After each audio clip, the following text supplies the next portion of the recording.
And once again, I want to say greetings to each and every one of you, Aquaba, and welcome to another round of culturally conscious communications here on LIB Radio, LIB TV, here on livinginblack.com. My name is Keedy Owato, aka The Conscious Thruster. Weekday mornings, you and I get together live. We commit you from 9 a.m. Pacific time. That's 12 noon Eastern time, 5 p.m. BST, and 8 p.m. East Africa time. We get together with you and we deal with culture, consciousness, historical perspectives.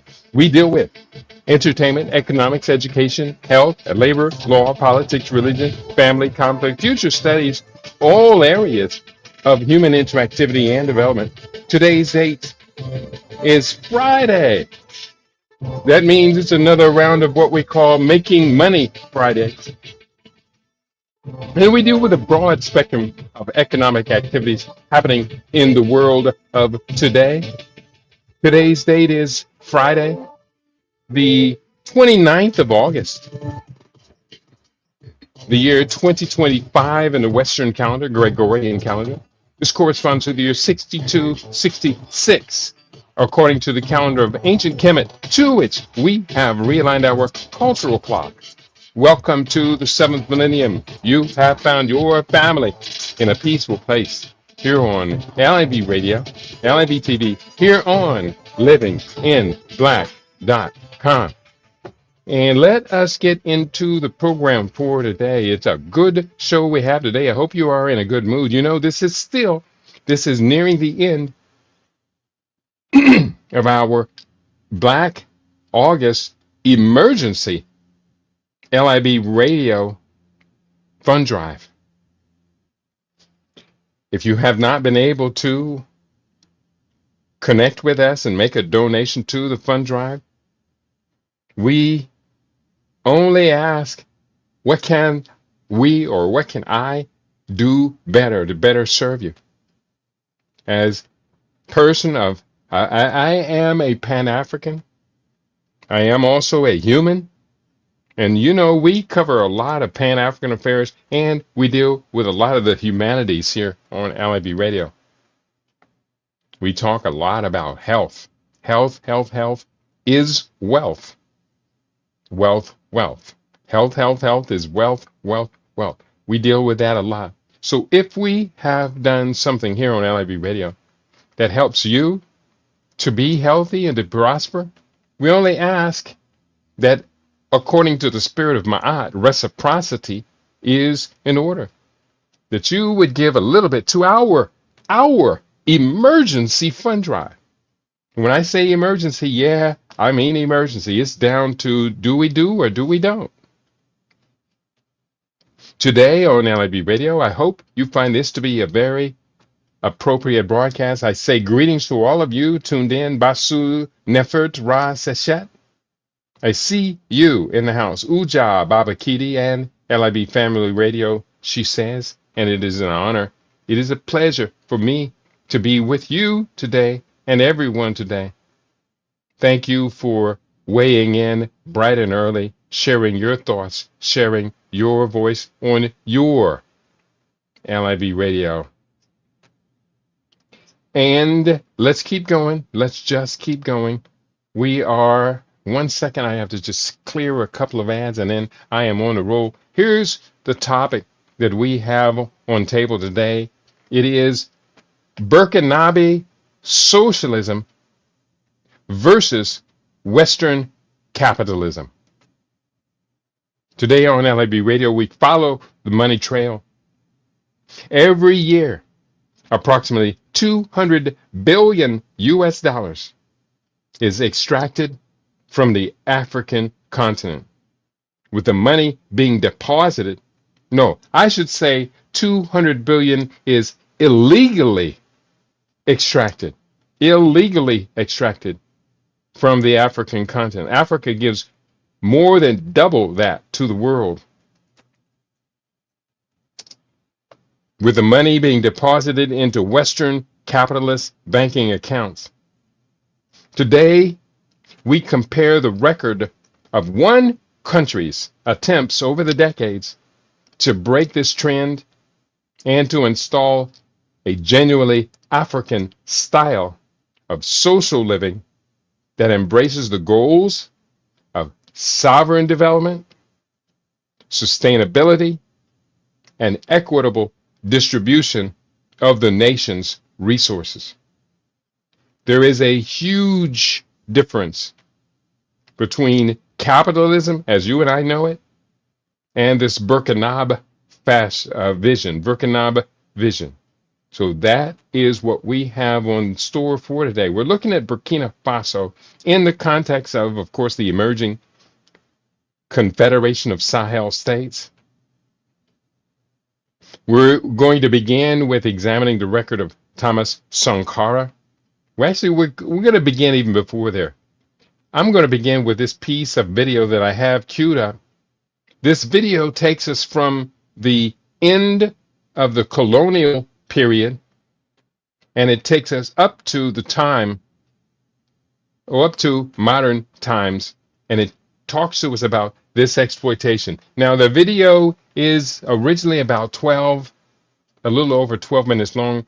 I'm going to cut in much earlier, and I'm not going to show you the end of it. I will give you the link to the video.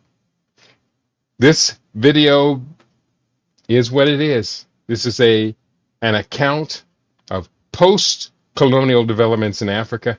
I hope you find this to be highly informative. Let's go ahead and share this video. Gained independence in the 1960s, they still maintain strong political and economic relations with France.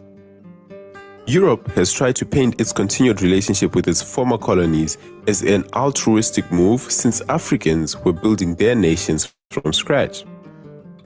However, the reality is that African nations had been looted and robbed of their natural resources by these colonial powers. Before colonialism, Africa was rich with natural resources and trade. After the theft of colonialism, they were beginning at a deficit, with the odds stacked against them. West Africa had trading systems which had developed over hundreds of years before the French arrived in Africa. Gold was the main commodity, hence the term the Gold Coast. When Europeans arrived, they introduced the slave trade that depleted the population through slave raids. They also destabilized gold mining because the communities found it unsafe to mine their lands for fear of attacks. This started the unequal relationship that has continued through the colonial era and lasts to this day. European policies have destabilized the continent from the very beginning. When the slave trade was abolished, Europe also started importing raw materials such as cotton from Africa. Cotton was labor-intensive, and Africa had a surplus of cheap labor. One of the ironies of the colonial era was that Africa's largest export was raw cotton, whilst its largest import was manufactured cotton. Through this paradigm, Europe made sure Africa did not develop a manufacturing ability, so they had to keep buying European goods. This trade model also provided manufacturing jobs for Europeans abroad. Europe made sure Africa had cheap labor, introducing military taxes in their colonies.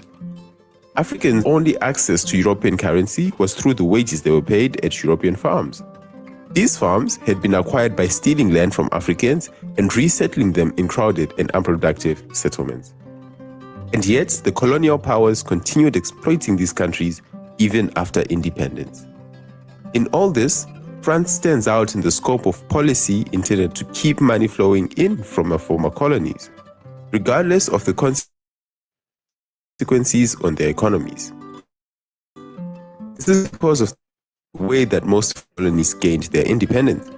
They had a constitution that wanted to restructure the French Empire into a federation. All colonies apart from Guinea accepted. Guinea declared her independence in 1958 and was punished for it. Her schools, hospitals, and public administration buildings were burned. Animals and food were poisoned to show the other African colonies that the price of rejecting France would be high. In 1960, French leader Charles de Gaulle declared that the number of states of the French community could become independent if they choose. Unsurprisingly, all colonies chose independence. But independence would be on France's terms, and they had to make economic and political concessions. Under those concessions, these nations remained under the French sphere of influence, especially economically. This started Francafrique, the concept of strong relations between France and its former colonies. General Charles de Gaulle, then President of France, is credited with building up Francafrique through a network of personal contacts between French leadership and African elites of former French colonies.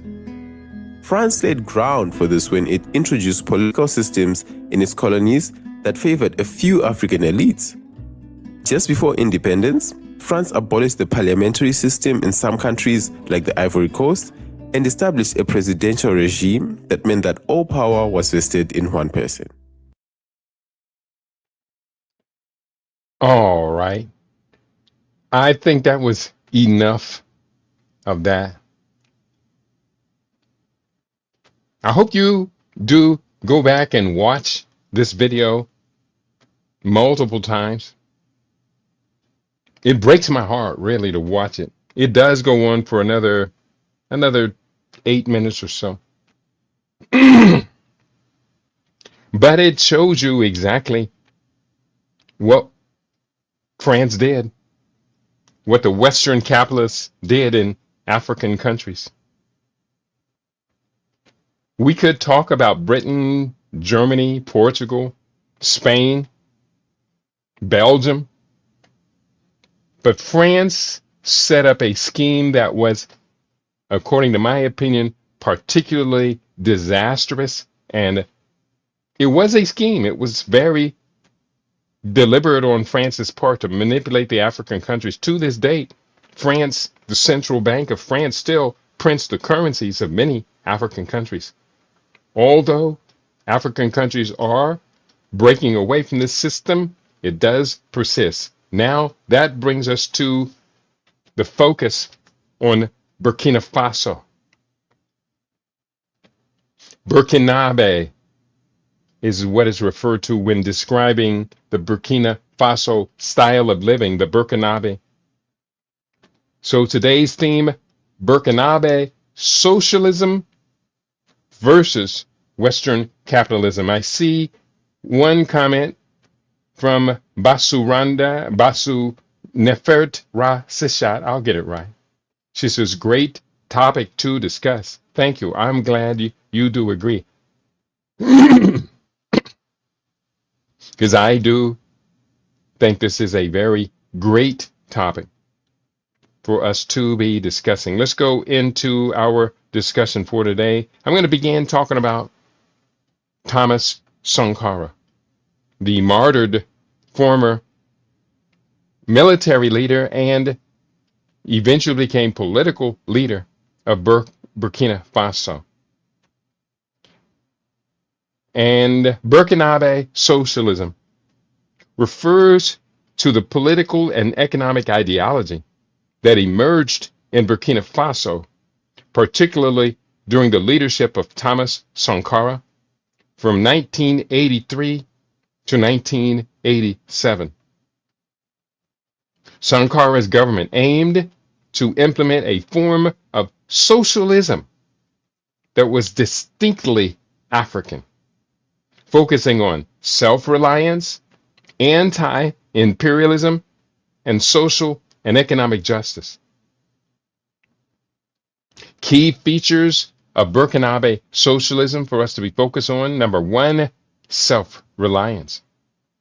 Sankara emphasized the importance of self-sufficiency in agriculture and in industry.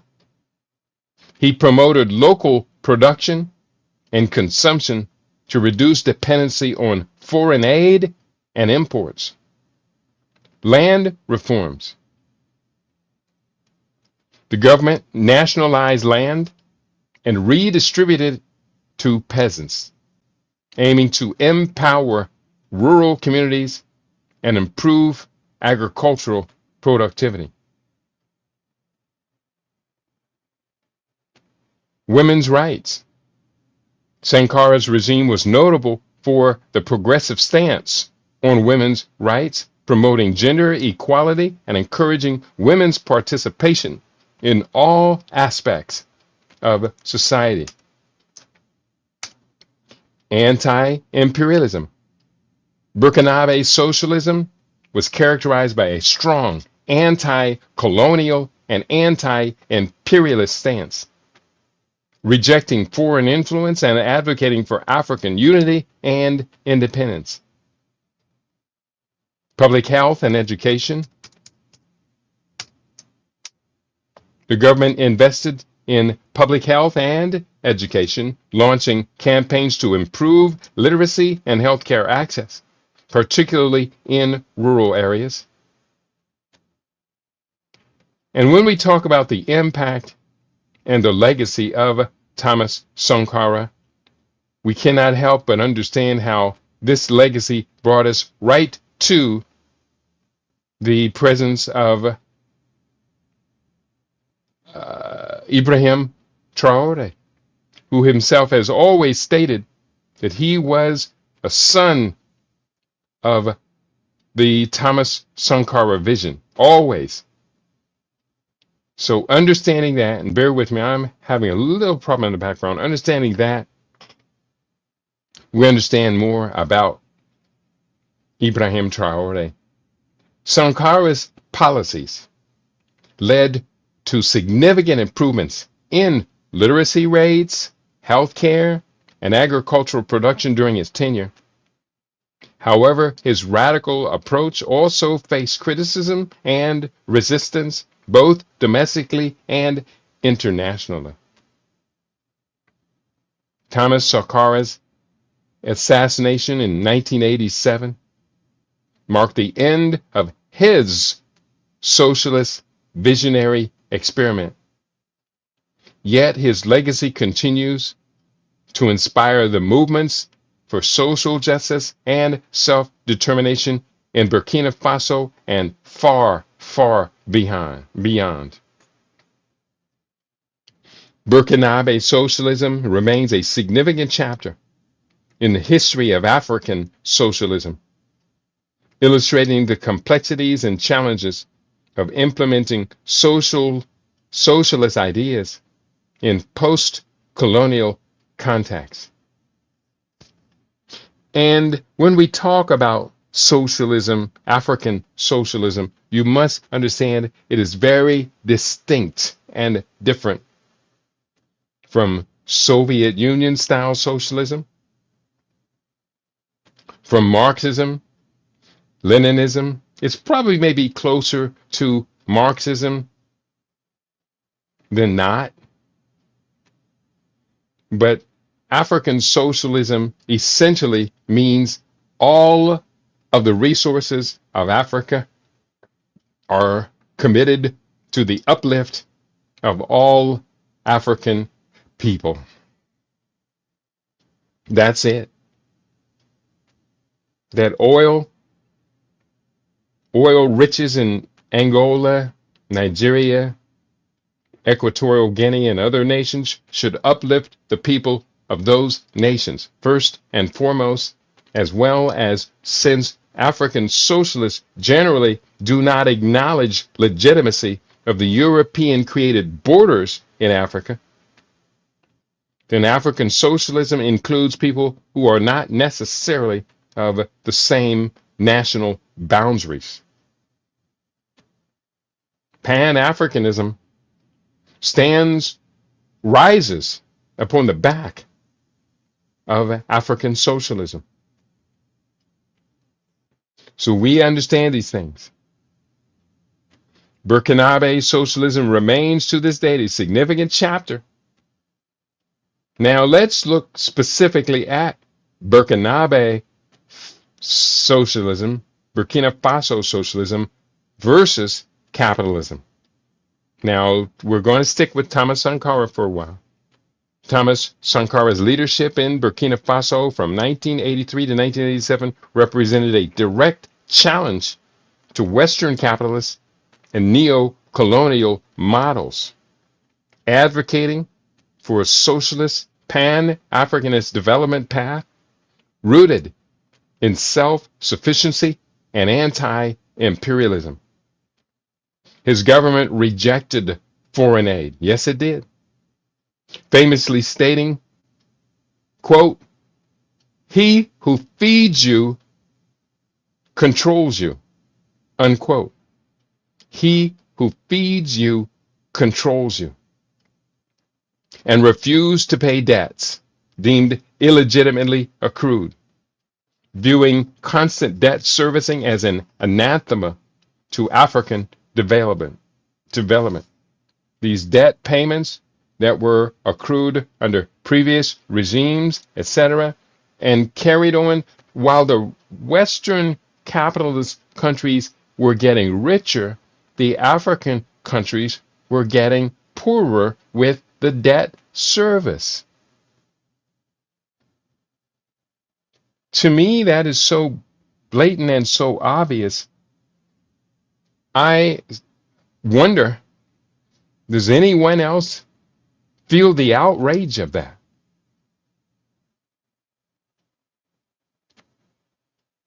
He who feeds you controls you. This stance was part of a broader agenda to cultivate a self-sufficient economy run by the Burkinabe people. For the Burkinabe people, including the nationalization of farmland and mineral resources, and the implementation of large-scale public works projects like literacy campaigns, mass vaccination campaigns, and railway construction, all without accepting funds from international financial institutions. They did it on their own. Sankar's vision aimed to ensure basic needs, like 2 meals a day. They assassinated him for feeding the people 2 meals a day and clean drinking water for everyone, which led to a 75% increase in cereal production and significant improvements in access to water and health care. Sankar's policies were framed as a rejection of the racist paternalism, quote unquote, and interventionist austerity of Western financial institutions, the World Bank, the IMF, promoting instead a relationship of equals with the global North. This anti-imperialist stance, combined with a non-aligned foreign policy that included ties with Cuba, Libya, and the Soviet Union. This stance drew opposition from France, United States, Britain, and other Western powers, who saw his success as a threat to their influence in West Africa. In contrast, the post-Sankara era Burkinabe socialism, particularly under Blaise Compaoré, saw a reversal of these policies, with a restoration of ties to the IMF and the World Bank, the dismantling of state monopolies on mining, and the embrace of capitalism, symbolized by Compaoré's opulent lifestyle and close alignment with France. The subsequent rise of Canadian mining interests in Burkina Faso, which now dominate the country's gold exports, exemplifies the integration of the nation into the global capitalist monopoly system. With the current government of Burkina Faso, a military junta under the visionary leadership of Ibrahim Traoré, the military junta is not considered socialist by many analysts. It has shown some anti-imperialist tendencies, yes, such as expelling foreign powers and prioritizing national interests, though it does not pursue the radical domestic socialist policies of Sankara's era. The legacy of Thomas Sankara. The legacy of Thomas Sankara continues to inspire movements, including the 2014 uprising that overthrew Blaise Compaoré, the assassin of Thomas Sankara. Not the actual assassin, the man who ordered the assassination and embraced the assassination of Thomas Sankara, Blaise Compaoré. For Pan-Africans across the world, the name Blaise Compaoré is the epitome of France's manipulation and the puppet master, who was dubbed, quote, the Black Spring, and featured Thomas Sankara's image prominently. This was the overthrow of Blaise Compaoré, was dubbed the Black Spring, and featured Sankara's image very prominently. However, the struggle for a truly socialist alternative remains ongoing, which calls for a revolutionary working class party to nationalize key industries and dismantle the capitalist system. And we see that happening.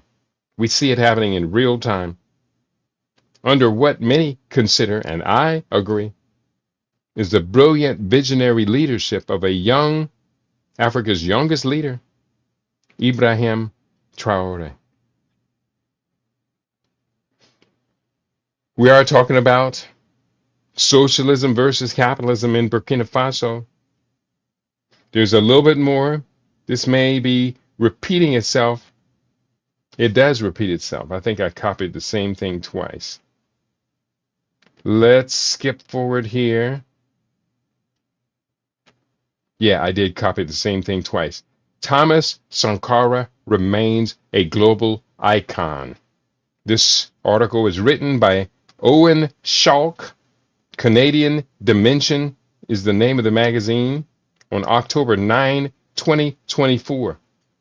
And here, let me paste this link up so those of you who are following along can be a part of it. And I do see my sister, Basu Nefert Ra Seshat, sent me a message. Dua Babakiti, donation sent via Cash App. And thank you so very much, my beloved sister, as she has always been consistent in investing in her LIB radio. I ask that those of you who are on our Rumble page, there's a link at the bottom of the chat box. You'll see a $sign next to a gift box. Either one of those will allow you to make a donation to your LIB radio. It can be $5. It can be anything that you wish. We don't need a lot, but we do need everyone to acknowledge this. We are in emergency mode. And today's program should be a good example of what you can expect us to continue. Of course, today's program is focused on Pan-African development, sustainable development, sovereign development. It's also focused on the political distinctions between socialism and capitalism. Most days on LIB Radio, we are focused on primarily health. It's all about sowing the seeds to make things better, make us healthier and more prosperous. Will you contribute to that? Can I convince you to invest in that? Let me keep reading. I may have to continue to inspire, inform people before they will get up off of them Yankee dollars. This article I'm reading from right now is entitled Thomas Sankara Remains a Global Icon, written by Owen Schalk. October 9, 2024. We encourage aid that aids us. Doing away with aid We encourage aid that aids us in doing away with aid, quote unquote, asserted Thomas Sankara, president of Burkina Faso from 1983 to 1987, just 5 years, a mere 5 years. And he was so visionary. But in general, welfare aid and aid policies have only ended up discouraging us, thus beguiling us and robbing us of a sense of responsibility for our own economic, political, and cultural affairs. Quote from Thomas Sankara. In order to restore that sense of responsibility, Sankara implemented a socialist, anti-imperialist agenda aimed at cultivating a self-sufficient economy run by the Burkinabe people. For the Burkinabe people, his agenda included, among other things, refusal to pay Burkina Faso's debts to Western-run institutions on the grounds that, one, it was illegitimately accrued, and two, constant debt servicing was an anathema to African development. As ideologically void military coups rock Burkina Faso, and the debt crisis across the African continent grows more urgent by the year, the Burkinabe people are ready to commemorate Sankara, or readying to commemorate Sankara on the 35th anniversary of his assassination. Sankara's 4 years in power proved that alternative different models do not subscribe to the imported precepts of neo-colonial institutions, and that they are not only possible, alternative models are not only possible but necessary if underdeveloped nations want to develop in endogenous and sustainable ways. When Sankara seized power in a military coup in 1983, his government represented a radical break from the past. It had been named Upper Volta by the French and deliberately underdeveloped in a classical colonial fashion. Formal independence brought little material change to the country. A series of puppet rulers kept the country in France's neo-colonial dominion, while the majority of Upper Volta's population remained undereducated and undernourished. When Sankara, a military captain who espoused the tenets of Marxism-Leninism, when he took power in a coup, continent-wide hopes for African socialism were reinvigorated. The Zanzibarian socialist A.M. Babu summoned up the hopeful feeling, quote, Captain Thomas Sankara can be instrumental in reviving the post-colonial enthusiasm that most people had hoped would be rekindled by Mugabe's Zimbabwe, but was not. The enthusiasm that cleared bushes, built thousands of miles of modern roads, that dug canals on the basis of free labor and the spirit of nation building. A man of informal style and modest values, Sankara nevertheless espoused an ambitious development program for the African continent. Firstly, he renamed his country from Upper Volta to Burkina Faso, quote, the land of upright people, unquote, and nationalized the majority of its resources, most importantly, the farmland and mineral resources. He launched a series of commando operations to build a nation-spanning railroad. The people constructed almost 100 kilometers of railway in 2 years. This was long before the Chinese Belt and Road Initiative was implemented in Africa especially.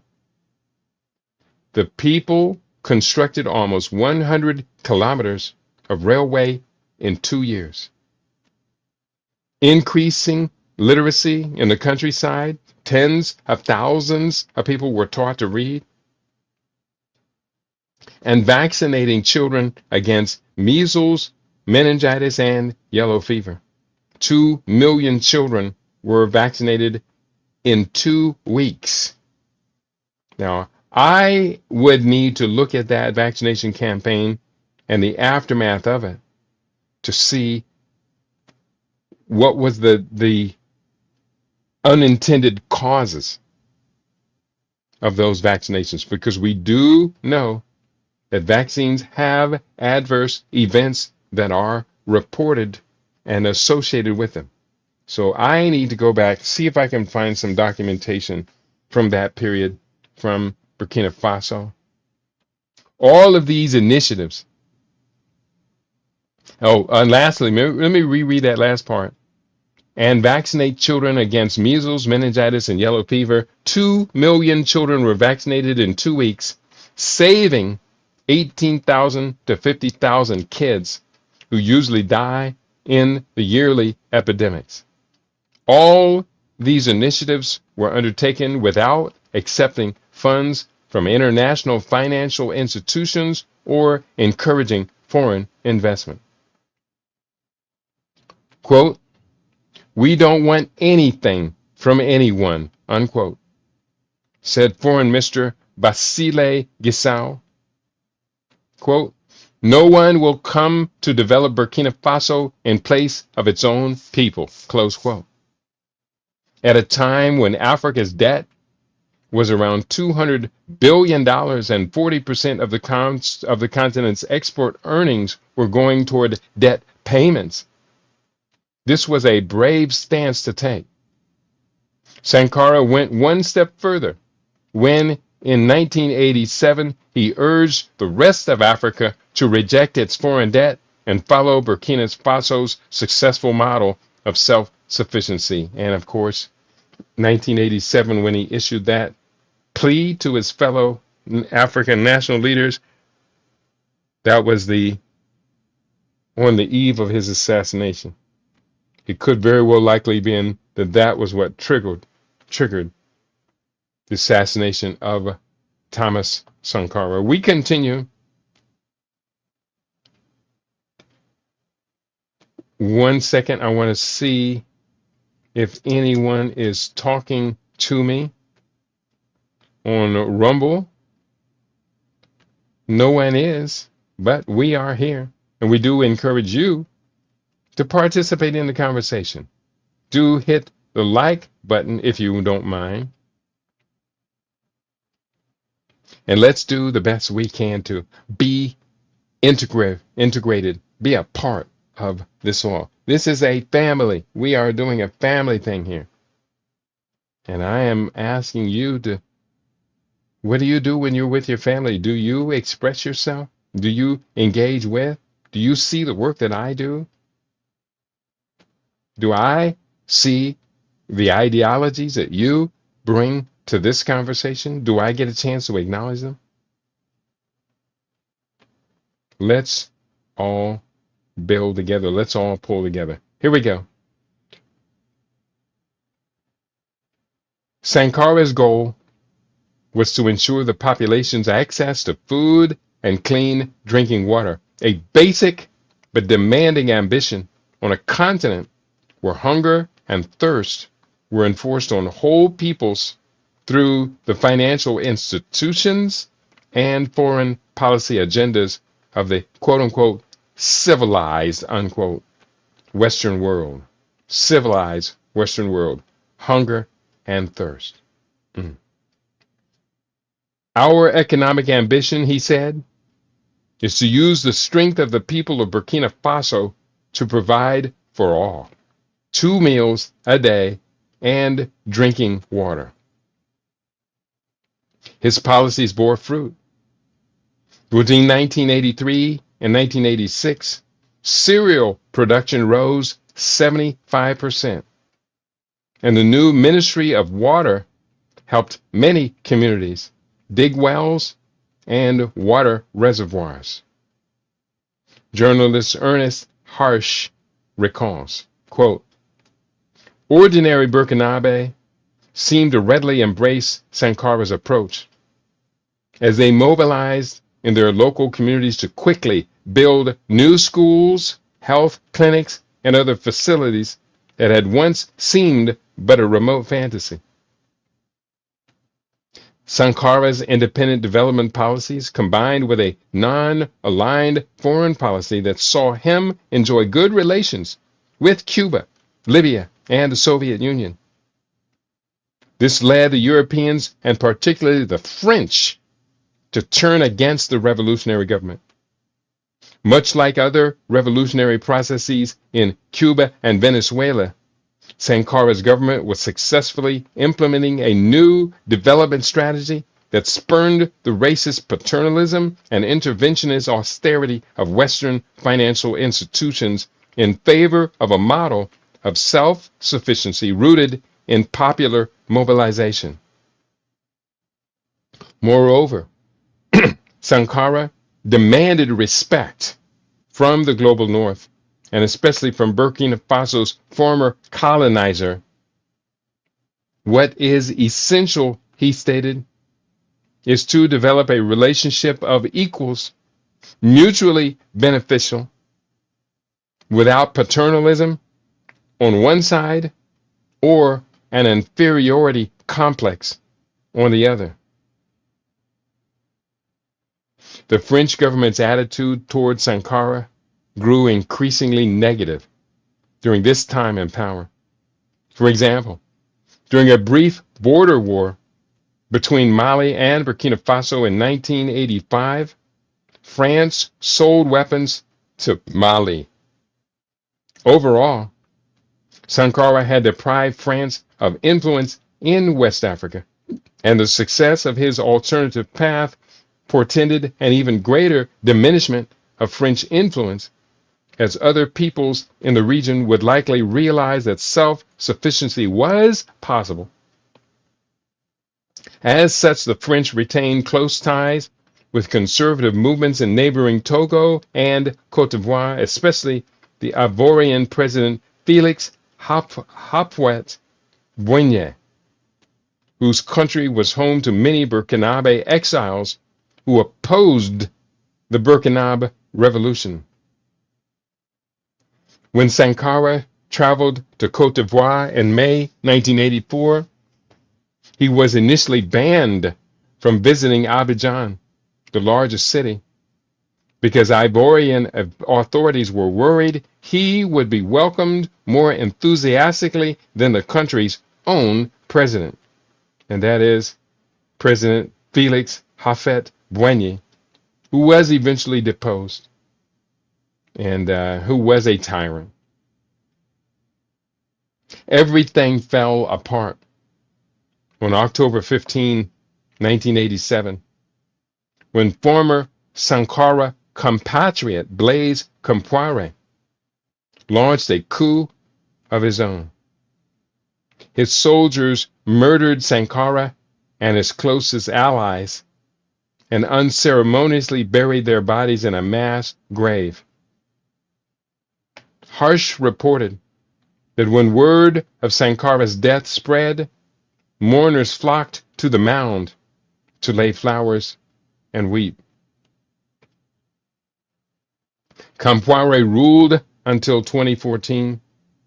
From 1987 until 2014, some of his earliest actions included reversing the state monopoly on the mining industry and allowing the International Monetary Fund and the World Bank to return to the country.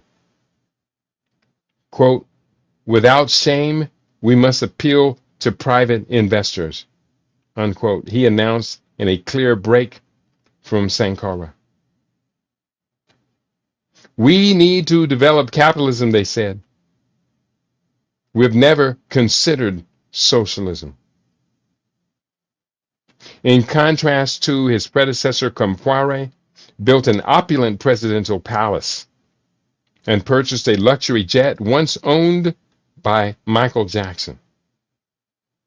The West's immediate embrace of Compaoré and the new leader's closeness to France, and particularly French ally Félix Houphouët-Boigny in Côte d'Ivoire, have fed theories that the coup was launched at the behest of Burkina Faso's former colonizer. To this day, the French government refuses to open its archives on Sankara. There's no need to open those archives. We know you are guilty, France. We know it.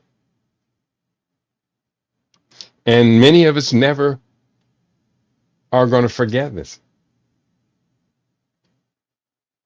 And we only wish that justice would come to France over its colonial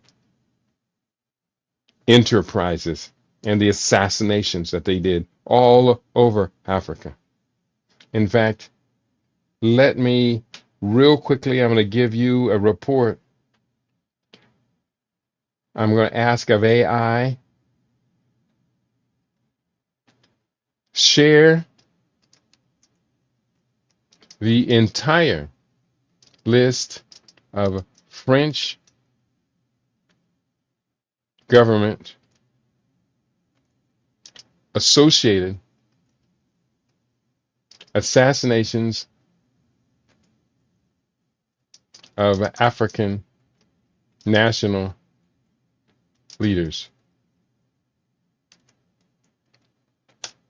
I'm going to share that entire list. Co-pilot, you are on the task. And let me make this a think deeper response. Couple more paragraphs, then I'll get that. By the late 1990s, the foreign exploration teams had discovered huge gold reserves in Burkina Faso.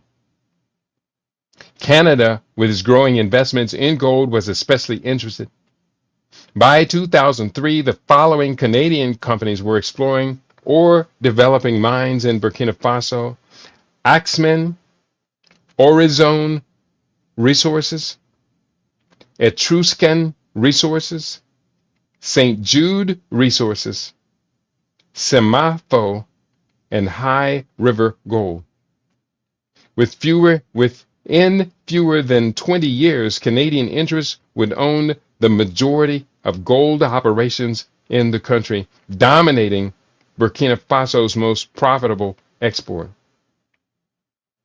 In 2014, a popular uprising overthrew Compaoré, bringing an end to decades of openly neo-colonial rule. However, the political process that followed failed to break with the past, as Sankara would have advised.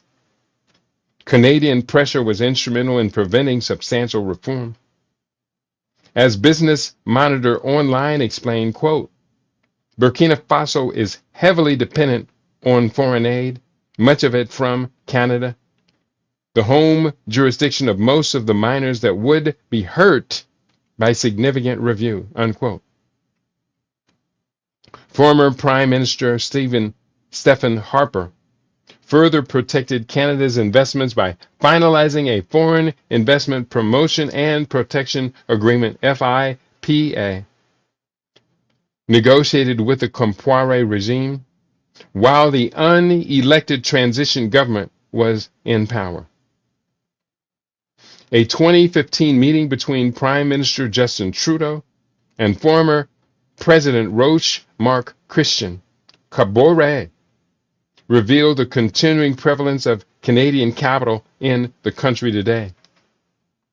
As Canadian mining interests in Burkina Faso and all West Africa continue to rise, Kabore shook hands with Trudeau and, quote, underscored the importance of Canadian investments to Burkina Faso's economy, close quote. This year, Burkina Faso has been the site of two military coups. The first on January 24, and that would indicate this is written in 2022. The first on January 24 overthrew Kabore and brought Officer Paul-Henri Sandaogo Damiba to power. And the second, on September 30th, dislodged Damiba and elevated officer Ibrahim Traore to the head of the military regime. Neither of these coups impacted Canadian investment in the country. An October 3rd article in Canadian Mining Journal notes that operations owned by Canada's Endeavour Mining and I Am Gold have not been affected by spreading social unrest following an internal coup d'etat. Sankara's vision of an independent, socialist, and Pan-African model of development, one in which wealth produced in Africa remains in Africa to develop the majority of the population, this vision was not buried with him. Thomas Sankara remains an inspiring symbol for people in Africa and beyond.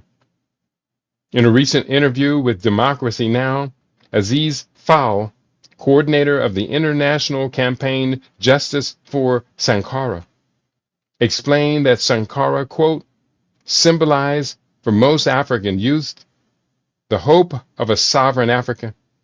He actually gave his life for that. And so he is an icon, I think. And that is the end of that article. That was a pretty good article. I did put together French government associated assassinations of African heads of state. Number one on this list, the only widely documented case in which elements of French government and its security services have been credibly linked to the assassination of an African head of state is that of Captain Thomas Sankara of Burkina Faso. Thomas Sankara, Burkina Faso, 1987. Position and reforms. Captain Thomas Sankara seized power in Upper Volta, renamed it Burkina Faso in 1983. He pursued radical left-wing reforms, nationalizing land, promoting women's rights, and cutting ties with France's economic and military networks. Circumstances of his death on October 15, 1987, Sankara was killed during a palace coup by his former ally, Blaise Compaoré. Compaoré's faction immediately reversed much of Sankara's agenda. Regarding the allegations of French involvement, critics and Sankara supporters assert that France's military and intelligence services provided logistical support, training, or political backing to Compaoré's plot, viewing Sankara's anti-imperialist stance as a threat to French interests in West Africa. A French deputy tabled a motion in 2013 calling for a parliamentary inquiry into France's role in the coup and assassination. Investigative journalists and historians have highlighted ties between Blaise Compaoré's military network and former French colonial officers as indirect evidence of French state complicity. While no further cases are listed, lack of credible evidence, while many African leaders were assassinated during the Cold War era, comprehensive declassified archives and independent allegations have not produced similar robust evidence implicating the French government and other head of state killings. But regarding other foreign involvements, notable assassinations such as Patrice Lumumba of the Democratic Republic of the Congo involved Belgian and American intelligence services, but no substantiated French state role has been documented in those cases. And there is a couple of other things, a couple of notes here. Franc-Afrique networks, informal political, military, and business ties that France maintained with its former colonies, often blamed for perpetuating authoritarian regimes. Slow down a little bit. There is Operation Barracuda, the French-backed overthrow of Central African Republic Emperor Jean Bedel Bokassa, though it was a coup, not an assassination. Operation Barracuda. Recent judicial developments are ongoing trials in Burkina Faso investigating key figures in Sankara's murder, which may shed more light on external backers. So there is this legacy that the French have. I'm going to look up this Operation Barracuda, copy and paste that one. What are the details of Operation Barracuda? And we're going to answer that question. I have one other article that I did pull up over here, Burkina Faso 2014, when the masses overthrew a dictator, by George Martin Fell Brown from Socialist Alternative. And it says, the uprising defeated a dictator and waged a deeper struggle against neoliberalism, imperialism, and capitalism. A decade has passed since the uprising, however, and Burkina Faso is once again under military rule, and once again, Burkina Faso is under assault from the capitalist Western governments.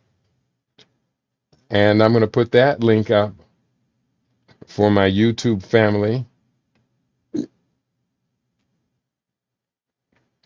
And Basu Nefer Tarasashat says, Harambe, let's all pull together. Harambe, let's all pull together. Thank you for your support today for this emergency LIB Radio Fund Drive.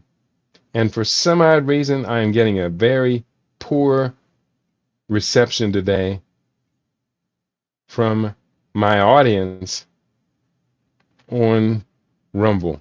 And I don't know why. Somehow, some way, maybe I'm just not doing it all, not doing enough. We're doing the best we can. Before we go forward, real quickly, I'm sharing this link to this other article that I pulled out.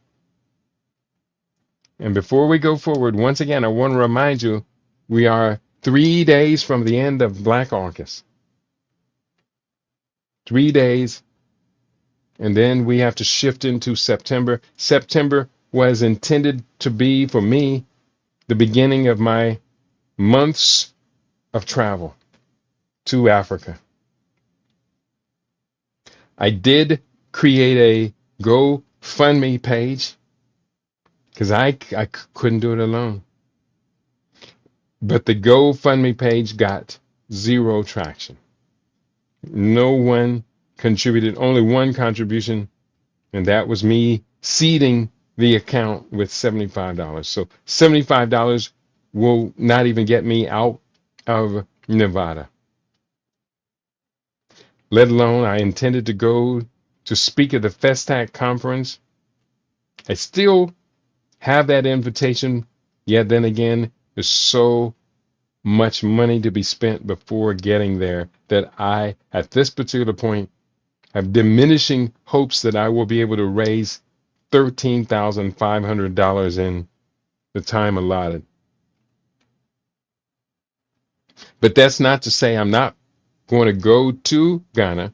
If I have to push it off to October, that will put me on schedule for the second part of my African journey, and that was to go from Ghana directly to Rwanda to visit my associates there and also to accompany my compadre, Brother Daudi Mahali, accompany him on his journey to Rwanda, and from Rwanda then to go next door to Kenya. And in Kenya, I have a tremendous amount of work to do setting up my media company. I want to get my books printed on the African continent. The best place to do that would be in Nairobi. I have other interests there. My brother Meredith Beale is headquartered there. He's very important ambassador, and he's a very important chief counselor to the King of what's the name of the kingdom? I can't think of it right now. No need to tax my brain when I'm so tired. You, Batsu, you are going to be with me on that trip. When I do make it, Basu Nefert, Ra Seshat, and many others of you, many others, will be accompanying me on that trip because you are an investor in what we do. I will be broadcasting from Africa to the best of my abilities most days that I am there. Sometimes, if I'm in the countryside or I don't get the right type of location, some days it's harder for me to broadcast from Africa, but it is really my intention to do so. Money can solve all of that. All I have to do is get a connection to what's the satellite system by Elon Musk? Starlink. Starlink will give me an excellent connection. Excellent connection. But Starlink is going to cost a couple of $100 to get it and to set it up. We're going to do the best we can with what we got. We are going to do the best we can with what we have. And you know something? That's pretty doggone good. The best we do is very good. And that's simply the truth. We're going to do the best we can with what we've got. I'm going to wrap it up. We're not yet done with what is it that I have? There's one more piece that I have here. And this is from the article, When the Masses Overthrew a Dictator. That was the overthrow of Blaise Compaoré. And that's what I'm looking for. Where are we? This is up on Burkina Faso, 2014. When the masses overthrew a dictator, the uprising defeated a dictator, waged a deeper struggle against neoliberalism, imperialism, and capitalism. A decade has passed since the uprising, however, and Burkina Faso is once again under military rule. On October 28, 2014, Burkina Faso saw the largest protest in the country's history. 2 days later, protesters stormed the National Assembly. The day after that, Blaise Compaoré, the country's long-standing dictator, fled the country. Compaoré had been in power since his 1987 coup and assassination of the popular leftist leader, Captain Thomas Sankara. But his quarter-century rule crumbled under the weight of the masses of the Burkinabe people. The 2014 Burkinabe uprising was part of a global wave of revolutionary struggles that defined the 2010s. From Tunisia and Egypt at the start of the decade to Sudan and Lebanon at the end. The revolutions that shook the Middle East and North Africa. Middle East is a bad statement I don't use anymore. Western Asia. And North Africa in 2011 were popularly dubbed the Arab Spring. Many looked at Burkina Faso's revolution as the start of an African Spring. The revolutionary legacy of Sankara, overthrown and murdered by Compaoré's 1987 coup, became a renewed source of inspiration nationally and internationally.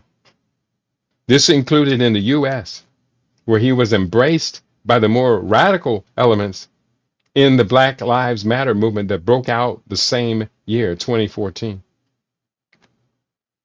The uprising defeated a dictator and waged a deeper struggle against neoliberalism, imperialism, and capitalism.